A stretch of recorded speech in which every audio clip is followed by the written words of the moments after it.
Cytology पूरा पढ़ा चुके थे ना। आज शुरू करने जा रहे हैं क्या, सेल डिवीजन। आज स्टार्ट करेंगे क्या, सेल डिवीजन। ठीक है, देखो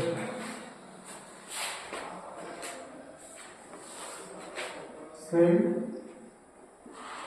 डिवीजन। सेल डिवाइड क्यों करता है?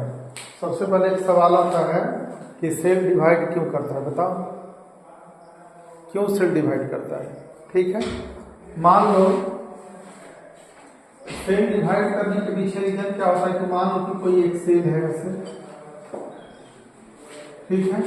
यहां एक क्वेश्चन एनालाइज कर रहे हैं, why cell divide, cell divide क्यों करता है। ठीक है, तो इसके पीछे लॉजिक क्या है।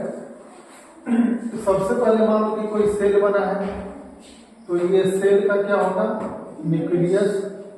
ये इसका क्या है, प्लाज्मा मेम्ब्रेन है। ठीक है, अभी ये न्यूली फॉर्म सेल है, अभी जस्ट नया नया ये सेल क्या हुआ है, बना ही है, समझ गए। अब धीरे धीरे ये सेल क्या लेगा, न्यूट्रिशन लेगा, और न्यूट्रिशन लेकर के इसका साइज थोड़ा सा क्या होगा, इंक्रीज होगा। तो मान लो कि अभी इतना साइज है सेल का, कुछ समय के बाद इस सेल का साइज बढ़कर के कितना हो गया, इतना बड़ा हो गया। न्यूक्लियस का साइज रिमेन्स क्या है, सेम है। ठीक है, तो न्यूक्लियस के अंदर जो केमिकल भरा होता है, जो लिक्विड भरा होता है, वो कहलाता है न्यूक्लियोप्लाज्म, न्यूक्लियोप्लाज्म। और जो इसके बाहर है वो कहलाता है क्या, साइटोप्लाज्म। और दोनों को जब हम एक साथ मिला देते हैं तब इसे कहते हैं हम प्रोटोप्लाज्म।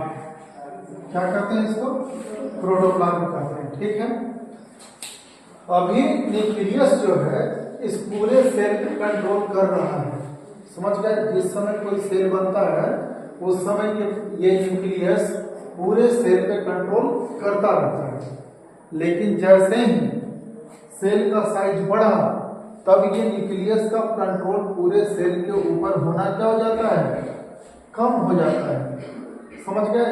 यानी यहाँ न्यूक्लियस और साइटोप्लाज्म का जो रेशियो है, रेशियो ये डिस्टर्ब हो जाता है।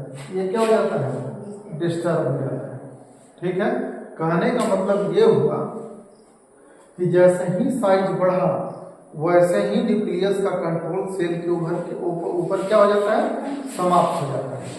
जैसे एक फैमिली में देखो कि कोई न्यूक्लियर फैमिली है जिसमें माता पिता और उनके बच्चे हैं। ठीक है, तो जब वो लोग काम नहीं करते हैं तो उस समय क्या होता है, पूरा पेरेंट का पूरा कंट्रोल होता है ना पूरे बच्चों पे। लेकिन जैसे ही और फैमिली एक्सपैंड किया, फैमिली बढ़ा, तब पूरा कंट्रोल वो कर पाते हैं क्या, माता पिता कर पाते हैं, नहीं कर पाते हैं। वैसी स्थिति में क्या होगी कि सब बंटवारा करने लगता है, सब लोग अनकंट्रोल हो जाता है। ठीक उसी तरीके से जब इसका साइज छोटा था तब तो न्यूक्लियस पूरे सेल पे कंट्रोल कर रहा था, लेकिन जैसे ही इसका साइज बढ़ा तो पूरा ये न्यूक्लियस पूरे सेल पे कंट्रोल करना इसके लिए क्या हो जाता है, मुश्किल हो जाता है। तो मुश्किल हो जाता है तो वैसे सिचुएशन में होगा क्या, अब ये सेल चाहेगा डिवाइड करना, यानी एक सेल से कितना सेल बनना चाहिए, दो। आप लोगों को पता है कि केंद्र का यानी न्यूक्लियस का काम है पूरे सेल पे क्या करना, कंट्रोल करना। अब कंट्रोल हो नहीं पा रहा है तो अल्टीमेटली क्या होगा, डिवाइड होगा। सेल क्या करेगा, डिवाइड करेगा। तो ऐसे सिचुएशन में देखिएगा कि सबसे पहले इस सेल के अंदर न्यूक्लियस डिवाइड हो जाएगा। क्या डिवाइड होगा, तो न्यूक्लियस डिवाइड होकर के एक न्यूक्लियस से कितना न्यूक्लियस बनाएगा, दो न्यूक्लियस बनेगा। तो डिवीजन के समय सबसे पहले डिवाइड कौन करता है, न्यूक्लियस डिवाइड करता है। और न्यूक्लियस के डिवाइड होने के प्रोसेस को हम लोग बोलते हैं कैरियोकाइनेसिस। क्या बोलते हैं उसको, कैरियोकाइनेसिस बोलते हैं। यानी यहाँ जो फेनोमेनन घटा इसको हम कहेंगे कैरियोकाइनेसिस, कैरियोकाइनेसिस। ठीक है, फिर कुछ समय के बाद क्या होगा, कि इसका साइटोप्लाज्म डिवाइड करता है। साइटोप्लाज्म डिवाइड किया तो साइटोप्लाज्म को डिवीजन को हम बोलते हैं क्या, साइटोकाइनेसिस। क्या बोलते हैं इसको, साइटोकाइनेसिस बोलते हैं। और देखिए एक सेल से कितना सेल बन गया, 2 सेल। अब इस सेल का साइज छोटा हो गया और इसका भी साइज क्या हो गया, छोटा हो गया। इस वजह से अब ये जो न्यूक्लियस है इस पूरे सेल को कंट्रोल करके रखेगा और ये न्यूक्लियस दूसरे सेल को क्या रखेगा, कंट्रोल करके रखेगा। इस वजह से कोई भी सेल क्या करता है, डिवाइड करता है। तो कोई आपसे सवाल पूछे कि कोई सेल डिवाइड करता है तो क्यों डिवाइड करता है, तो उसके पीछे एक रीजन होता है कि जब न्यूक्लियस और साइटोप्लाज्म का रेशियो अनबैलेंस्ड हो जाए तब कोई न कोई सेल क्या करता है, डिवाइड करता है। कहने का मतलब ये हो गया कि जब न्यूक्लियस का कंट्रोल पूरे सेल पे जब नहीं रहता है तब जाकर के वो सेल क्या होता है, डिवाइड करता है। और डिवीजन के बाद एक सेल से कितने सेल हो जाएंगे, 2 सेल। 2 सेल से कितने सेल हो जाएंगे, 4 सेल। समझ गए, इस तरीके से डिवीजन होगा। तो हमारे बॉडी में डिवीजन होना भी बहुत इंपॉर्टेंट है। क्यों, इसका क्या इंपॉर्टेंस है, जब सेल डिवाइड नहीं करता, सेल की संख्या नहीं बढ़ता तो हमारा साइज भी नहीं बढ़ता।